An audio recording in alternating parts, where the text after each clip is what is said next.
के तीन स्वरूप सत्य, चित्त और आनंद। सत्य, चित्त, ये दोनों प्रकट रूप से सर्वत्र है, विराजमान है। चित्त मौन है और सत्य जो है वो प्रकट रूप है, लेकिन आनंद जो है वो छुपा हुआ रहता है। आनंद व्यक्ति के अंदर है। आनंद मनुष्य बाहर खोजता है। बाहर कुछ नहीं है, बाहर आनंद है नहीं, लेकिन मनुष्य संसार के अंदर नारी देह, धन संपदा, इनके अंदर खो जाता है। आनंद तो तुम्हारा यानी अपना स्वरूप है। आनंद तो अंदर ही है। आनंद को जीवन में किस प्रकार प्रकट करें, ये भागवत शास्त्र सिखाता है। जैसे दूध में मक्खन रहता है, फिर भी दिखता नहीं। दूध दही बनकर दही मंथन करते पर मक्खन दिख जाता है। दही का मंथन किया जाता है तो मक्खन दिखाई देता है। ठीक इसी प्रकार से मानव मनोमंथन यानी आपके मन का मंथन करता है तो आनंद प्रकट होता है। दूध में जैसे मक्खन का अनुभव नहीं होता है, इसी प्रकार ईश्वर का जो संपन्न है फिर भी उसका अनुभव नहीं होता है। जीव है तो ईश्वर का ही, फिर भी उस ईश्वर को पहचानने का यत्न करता नहीं है। इसी कारण से हमें आनंद नहीं मिलता है। कोई भी कैसा भी जीव हो, उसे ईश्वर से मिलता है। जैसे नास्तिक पुरुष भी शांति यानी आराम का विचार के अनेक प्रकार 33 उपनिषद में बताए गए, परंतु इनमें दो मुख्य आनंद है। एक तो साधनजन्य आनंद, दूसरा स्वयं सिद्धि आनंद। साधनजन्य आनंद यानी विषयजन्य आनंद है, जो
रहते हैं। जिसका ज्ञान नित्य टिकता है उसे ही आनंद मिलता है, वही आनंदमय होता है।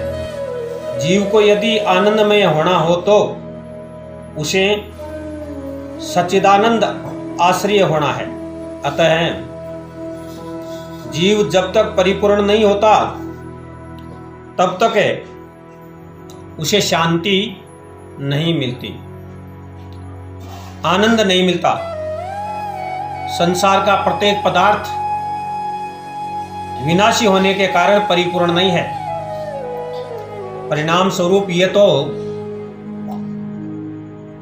नारायण के साथ मन को जो तदाकार करता है उसी का मन नारायण के साथ एक होता है। केवल वह जीवात्मा ही श्री नारायण रूप बनता है और परिपूर्ण होता है, तभी जीव का जीवन सफल होता है। जीव जब तक अपूर्ण है तब तक इसे शांति नहीं मिलती है। जीव जब ईश्वर से मिलता है और इसका अप्रोक्ष साक्षात्कार करता है तभी जीव परिपूर्ण होता है। परमात्मा श्री कृष्ण के दर्शन पाने के लिए ही यह मनुष्य का अवतार है। मानव श्री मद् भागवत का दर्शन कर सकता है, ज्ञान प्राप्त कर सकता है। पशु को तो अपने शरीर का ही भास नहीं है,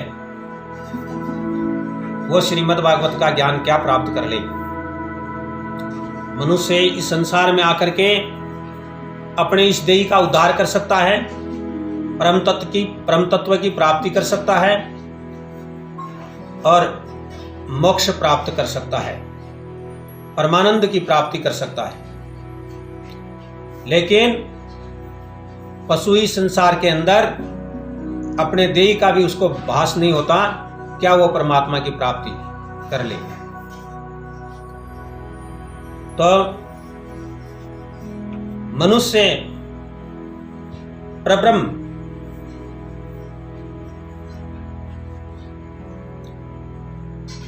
परमात्मा का अनुभव करते करते उसे अपने स्वरूप में ही भी परमात्मा का अनुभव होता है।